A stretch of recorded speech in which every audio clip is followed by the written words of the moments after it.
Halo semuanya, selamat datang di sesi bedah materi kita kali ini. Hari ini kita bakal ngobrol santai tapi dalam banget, ngebahas beberapa refleksi luar biasa dari blog Pena Motivasi. Kita bakal jalan-jalan ke dalam pikiran kita sendiri nih, ngeliat gimana sih caranya kita bisa ngerubah pola pikir atau mindset kita soal hidup, soal rasa sakit, dan pastinya tentang menerima diri sendiri. Jadi yuk, duduk yang nyaman, tarik napas panjang, rileks aja, dan mari kita kupas tuntas obrolan kita hari ini. Coba dengerin kalimat ini baik-baik ya. Tak akan pernah puas jika kamu terus membandingkan apa yang kamu punya. Dalam ya. Coba deh, biarin realita pahit ini meresap bentar. Kita kan hidup di zaman dimana gampang banget buat kita ngeliat pencapaian orang lain lewat layar handphone. Terus tiba-tiba kita ngerasa, aduh kok hidupku gini-gini aja ya, kayak kurang melulu.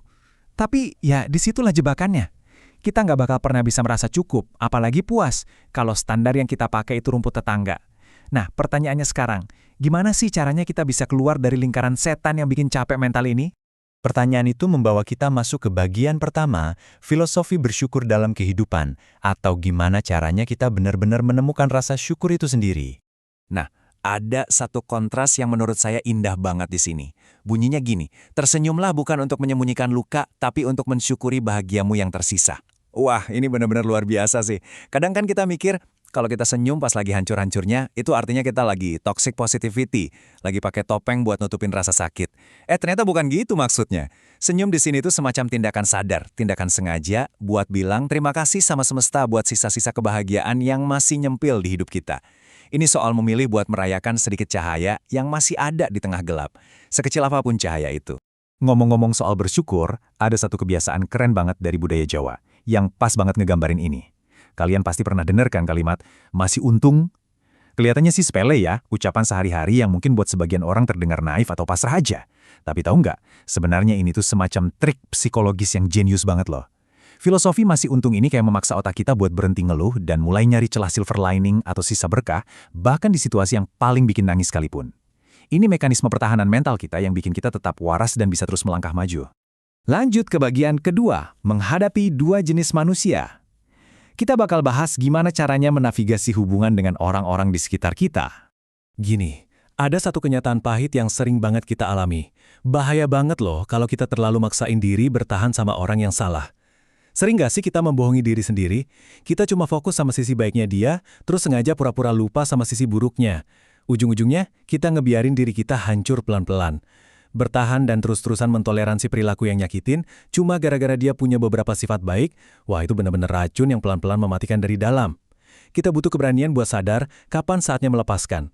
Karena kadang mempertahankan seseorang itu justru bikin kita kehilangan diri kita sendiri. Tapi ya, hidup itu selalu punya cara buat ngasih keseimbangan. Cepat atau lambat, dalam hidup ini kita pasti bakal ketemu sama dua tipe orang utama. Di satu sisi ada dia yang akan memberimu luka, dan di sisi lainnya ada dia yang akan menyembuhkannya. Maksudnya apa? Rasa sakit itu udah sepaket sama yang namanya interaksi antar manusia, begitu juga dengan proses pemulihannya. Pada akhirnya, mau nggak mau kita harus berterima kasih sama kedua tipe orang ini. Loh, kok gitu? Ya karena orang yang ngasih luka ngajarin kita pelajaran berharga yang bikin mental kita sekuat baja. Sementara yang nyembuhin ngasih kita harapan dan ngembalin kepercayaan kita sama cinta. Sekarang kita masuk ke pilar ketiga, rencana di balik ujian. Atau apa sih tujuan sebenarnya di balik rasa sakit yang kita alami? Coba tanamkan ini baik-baik. Ketika masalah datang menghampiri, itu artinya Tuhan menyayangi, bukan membenci. Ini bikin lega banget gak sih dengarnya? Jujur aja, pas kita lagi kena musibah, kita sering mikir semesta lagi benci banget sama kita. Tapi coba deh, kita putar sudut pandangnya. Rintangan hidup itu bukan hukuman. Terlepas dari apapun agama atau keyakinan kalian, coba lihat masalah sebagai ujian kesabaran, ujian cinta dari sesuatu yang jauh lebih besar dari kita sendiri. Dan cara kerja alam semesta atau yang maha kuasa itu selalu punya tahapan yang, wow, indah banget. Pertama, dia mendengar jauh lebih banyak dari apa yang sanggup kita ucapin. Kedua, dia menjawab lebih dari apa yang kita minta. Dan ketiga, dia memberi lebih dari yang berani kita bayangkan. Alam semesta itu punya garis waktunya sendiri yang super sempurna, dengan cara yang seringkali nggak nyambung di logika kita pada awalnya.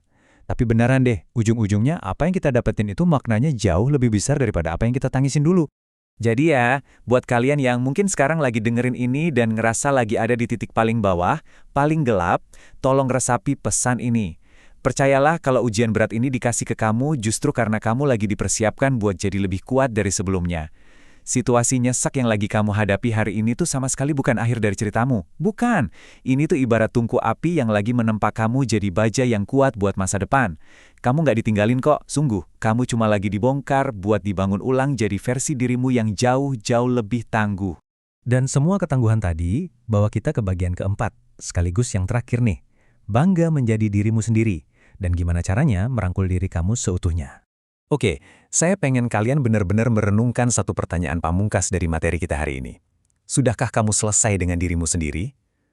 Coba deh berhenti bentar dan tanya pertanyaan ini langsung ke dalam hati kalian. Ini bukan berarti hidup kalian udah mau kelar atau kalian jadi malas-malesan gak punya ambisi ya. Selesai dengan diri sendiri itu maksudnya, apakah kalian udah berdamai sama ego kalian? Udah berhenti belum sih perang batin sama rasa iri, sama rasa insecure?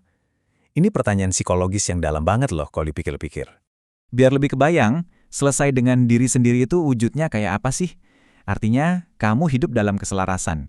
Pikiran sama hati kamu udah nggak berantem lagi. Terus, kamu bisa loh ngerayain kesuksesan orang lain dengan tulus, karena kamu sadar kebahagiaan mereka itu bikin kamu bahagia juga. Udah nggak ada tuh yang namanya kompetisi toksik. Tapi, yang paling penting nih, poin terakhir, kamu ngelakuin itu semua tanpa harus mengorbankan dirimu sendiri seutuhnya. Kamu punya batasan yang sehat. Kamu mencintai orang lain, iya pastinya. Tapi kamu juga sayang banget sama dirimu sendiri. Nah, buat bisa sampai di level kedamaian kayak gitu, kita mesti nelan satu fakta keras. Fakta pertama, emang bener bakal selalu ada orang yang lebih pintar, lebih kaya, lebih hebat dari kita di luar sana. Itu udah pasti, kita nggak bisa menang di semua kompetisi. Tapi coba lihat fakta keduanya, kebenaran yang bikin kita merinding saking kerennya. Tak ada orang yang sama persis kayak kamu. Serius, kombinasi dari pengalaman kamu, rasa sakit kamu, tawa kamu, cara pikir kamu, itu nggak ada duanya di muka bumi ini. Kamu itu ibarat sebuah mahakarya yang langka banget. Dan ini bawa kita ke kesimpulan besarnya. Banggalah pada keadaan dirimu apa adanya. Teman-teman, ini bukan sekedar kata-kata manis ala motivator aja ya. Ini tuh semacam panggilan buat kalian bergerak. Peluk keunikan kalian, banggakan kekuatan kalian, dan iya, terima juga kekurangan kalian. Kalian tuh lagi ada di tempat yang emang seharusnya kalian tempati sekarang ini. Banggalah sama siapa kalian hari ini, dan banggalah lihat seberapa jauh kalian udah sanggup bertahan, ngelewatin semua rasa sakit dan ujian yang kita bahas dari awal tadi. Kalian hebat. Sebagai penutup sesi bedah materi kita hari ini, saya pengen ninggalin satu pesan yang lembut tapi ngena banget. Jangan mudah menyerah, terutama pada sesuatu yang kamu tahu selalu mampu membuat kamu bahagia. Tolong ya, lindungi kebahagiaan kalian.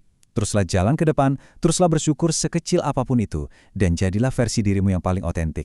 Tapi sebelum kita benar-benar pamit, coba deh malam ini pas mau tidur, tanya satu hal ini ke diri kalian. Kalau bukan kita yang mulai berbangga sama diri sendiri hari ini, terus kapan proses penyembuhan itu bakal benar-benar dimulai? Terima kasih ya udah nemenin saya ngobrol dan nyelamin pemikiran ini. Sampai jumpa di bedah materi berikutnya.